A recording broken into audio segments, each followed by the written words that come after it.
je me demandais des fois si toi, tu te retrouvais à repasser frénétiquement la même chemise pendant 20 minutes pour éviter de commencer ce projet que tu trouves méga super important. Ou est-ce que ça t'est déjà arrivé de te dire « Bon, allez, juste un dernier épisode », alors qu'on sait tous que c'est le 5e dernier épisode que tu te fais, avant d'enfin t'atteler à cette tâche qui traîne. Ou est-ce que tu te surprends des fois à te convaincre que là, ton bureau doit vraiment absolument être parfaitement rangé avant même de toucher à ton travail important? Parce que oui, alors ça m'arrive aussi, hein, ça m'arrive de tourner en rond pendant des heures juste pour éviter un dossier qui me stresse à mort ou même d'avoir des fois des subites envies de ménage. Alors que franchement, je suis pas une personne qui adore faire le ménage, quoi.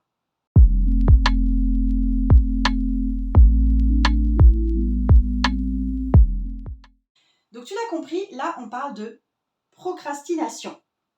Pourquoi on fait ça, franchement? Parce que les méthodes classiques auxquelles on pense pour combattre cette procrastination, c'est-à-dire les habitudes qu'on met en place ou la volonté qu'on essaye de déployer, souvent ça échoue parce que on ne va pas explorer les causes émotionnelles profondes qui fait qu'on ne fait pas ce qu'on devrait faire. La procrastination, ça découle souvent de peurs et d'angoisses inconscientes qui sont logées dans ce qu'on appelle notre ombre, c'est-à-dire la partie inconsciente de notre esprit, la partie de nous qu'on préfère ignorer et ne jamais voir. Par exemple, on peut avoir très très peur du succès justement.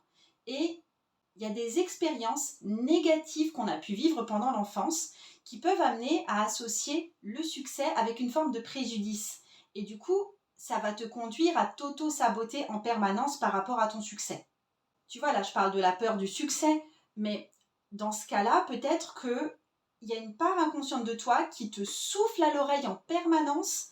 Si je réussis trop bien, je vais devenir, tu vois, la Beyoncé de la famille. Et là, mais franchement, bonjour pour les demandes d'emprunt, les appels à l'aide pour régler tous les ordinateurs qui plantent. Enfin, je vais pas m'en sortir, quoi. Ça peut être à l'inverse quelque chose qui vient appuyer sur ta peur de l'échec. Tu vois, il y a une petite voix en toi qui vient murmurer « Si je commence pas ce projet, techniquement, je peux pas échouer. » Donc, pas besoin de prendre de risques. Vraiment, c'est juste du soin de soi avant l'heure. Des fois, cette petite voix, c'est vraiment du syndrome de l'imposteur aussi, tu vois. Il y a ton ombre intérieure qui est en train de s'inquiéter en mode « Imagine qu'on découvre que t'es pas vraiment pro de la productivité et que tu fais juste semblant d'être sur Instagram. » Donc honnêtement, mieux vaut rester discrète et surtout procrastiner avec classe en montrant que tu fais plein de trucs. Donc moi, je te sors ici mon outil magique qui est le journal, parce que je vais t'emmener dans une méthode. En fait, on va se servir du journaling pour ton travail de l'ombre. Ça va te permettre d'affronter ces peurs, tu vois, qui tournent un peu en boucle sans que tu en aies vraiment conscience et de créer une relation plus saine avec elles. J'ai aussi, en parlant du travail de l'ombre, une invitation spéciale pour toi. J'aimerais que tu participes à la conférence que j'anime, une conférence gratuite qui s'appelle « Dans la grotte du diable ». Ça a lieu le 17 novembre, le replay est disponible ensuite. Et en fait, ensemble, on va aller explorer tes ombres, découvrir aussi en quoi elles sont tes plus grandes forces. Donc, je t'attends vraiment là-bas. Donc en fait, dans cet exercice de journaling, tu vas écrire comme si tu étais ta procrastinatrice. Tu vas pouvoir exprimer tes peurs et tes inquiétudes sans jugement. Donc en fait, je vais t'inviter à diviser l'exercice en 2 séances de seulement 1/4 d'heure. La première séance, tu vas laisser la voix à ta procrastinatrice intérieure, donc elle va s'exprimer librement. Et lors de la deuxième séance, qui peut avoir lieu, tu vois, t'en fais une le matin, t'en fais une le soir par exemple. Donc dans la deuxième séance, tu vas répondre à cette procrastinatrice avec compréhension et avec soutien. Donc je te donne déjà pour la première phase de 15 minutes. Imaginons que toi tu choisisses de faire ça le matin. Première chose, j'aimerais que tu donnes un nom à ta procrastinatrice. Par exemple, ça peut être la fainéante, si toi tu la considères comme fainéante. Ça peut dire la folle du ménage, si toi tu ménages procrastinationnes. Ça peut être un surnom que tu lui donnes. Ok ? Et Une fois que tu lui as vraiment donné ton surnom, tu vas l'appeler Gertrude, tu vois, et tu vas écrire pendant 15 minutes du point de vue de cette procrastinatrice, en exprimant ses peurs, en exprimant ses angoisses, en exprimant ses justifications. L'accent ici, il est vraiment mis sur l'écoute et la reconnaissance des sentiments que tu n'aimes pas trop reconnaître chez toi. Imaginons que toi, ta procrastinatrice, c'est la diva. Tu vois, tu l'appelles la diva d'ailleurs. Et la diva, elle va dire, non mais attends, on ne peut pas juste commencer comme ça là. T'as vu le désordre sur ton bureau? Et puis on ne peut pas non plus utiliser n'importe quelle police de caractère. Je veux dire, un peu de respect pour l'esthétique s'il te plaît. Donc mieux vaut attendre que tout soit parfait avant de s'y mettre, sinon je t'assure, ça ne va pas bien se passer. Donc ça, c'est quand tu donnes ta voix à ta diva intérieure, elle va pouvoir dire ce genre de choses. Imagine que toi, ce soit qu'elle s'appelle la protectrice, parce que c'est aussi possible que tu le ressentes comme quelque chose de protecteur. Donc elle s'appelle la protectrice. Et ta protectrice, quand tu vas écrire, tu vas voir qu'elle va dire quelque chose comme « Franchement, si on se plante, ça va être la honte. » Donc imagine, tu as tout donné et les gens, ils rigolent. Honnêtement, je te protège pas pour rien. On ferait mieux de prendre un café, de regarder quelques tutos pour se préparer un peu mieux, tu vois. Je te donne un troisième exemple. Tu pourrais l'appeler la préparatrice, toi, si tu vois que tu te prépares à l'infini.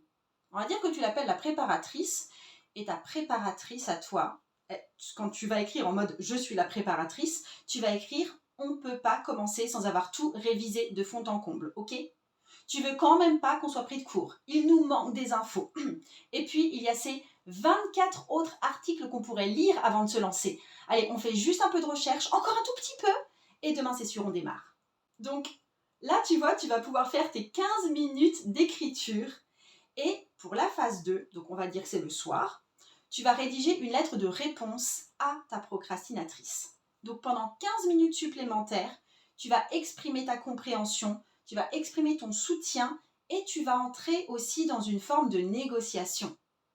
J'aimerais que tu reconnaisses le rôle protecteur en fait de ta procrastinatrice et que tu fixes des limites avec gentillesse, avec compassion.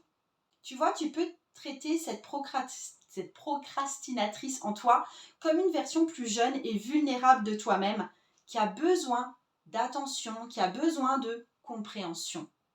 Si tu devais par exemple écrire quelque chose en face de ce que tu as écrit en étant la diva, tu peux lui dire quelque chose comme « Écoute, ma chère diva de la perfection, je comprends, tu veux que tout soit parfait, je respecte cette exigence que tu as pour moi. Mais si on attend que tout soit à 100%, on risque juste de jamais rien faire. Donc on va faire un deal, on se lance, je te promets qu'on ajustera au fur et à mesure, d'accord?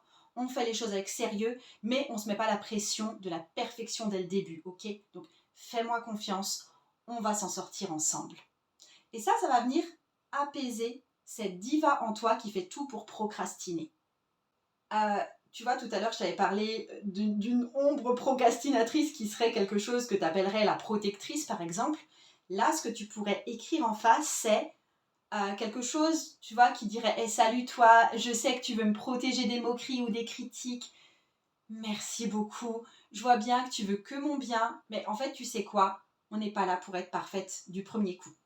Les erreurs, ça fait partie de l'aventure. Si on se rate un peu, on pourra toujours s'améliorer après. Alors, laisse-moi avancer, même si c'est pas parfait, et promets-moi que tu seras là pour m'encourager au lieu de m'arrêter. » Et ça aussi, tu vois, ce type de discours, ça va pouvoir vraiment adoucir cette ombre protectrice que tu as en toi. Troisième exemple, je t'avais dit que toi, ton ombre procrastinatrice, ça pouvait être une préparatrice de l'infini, de toujours à l'infini. Là, ce que tu vas te retrouver à écrire, ça va être quelque chose du style « Et toi, enfin, t'es vraiment l'experte en préparation. Merci de m'encourager à être prête, à être bien informée, parce que ça m'aide à me sentir plus confiante. Mais en fait, je pense qu'on est déjà bien plus prête que tu ne le crois. Comment est-ce qu'il serait possible de se lancer? Si vraiment il manque quelque chose, on pourra toujours y revenir.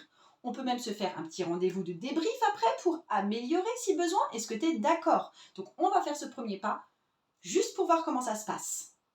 Et là aussi, ça va venir apaiser cette envie de préparation très très pressante chez toi. En fait, quand tu t'adresses à toi-même, à une partie qui te crispe chez toi avec bienveillance, c'est pas un laisser-aller, c'est en fait fixer des limites tout en restant dans la gentillesse, avec, tu vois, une espèce d'équilibre entre une forme d'amour vache et de discipline. Donc ça, c'est vraiment un exercice que je t'invite à faire. Si tu vois que tu procrastines sur quelque chose qui pourtant est important pour toi, c'est un exercice que je t'invite à faire, mais vraiment quotidiennement dans ton journal.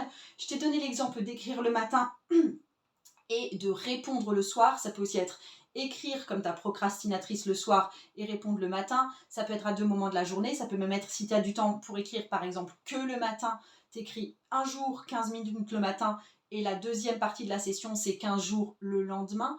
Ça, c'est toi qui adaptes. Mais en fait, je suis assez persuadée, parce que c'est ce que je pratique pour moi aussi, que la pratique régulière du journaling, et notamment du travail de l'ombre en journaling, ça t'aide à mieux te connaître et à traiter les causes profondes de ce qui peut te bloquer toi-même. On va aller plus loin dans la conférence gratuite dans la grotte du diable. Je te le redis, c'est le 17. Je t'ai mis le lien en dessous, le 17 novembre. On va vraiment aller faire des exercices en travail de l'ombre. On va regarder aussi comment faire de tes ombres une grande, grande force motrice chez toi. Je t'attends là-bas. J'arrête ici avec mes exercices. Je t'embrasse bien fort et je te dis à plus et porte-toi tout bien. Et le tarot peut changer ta vie.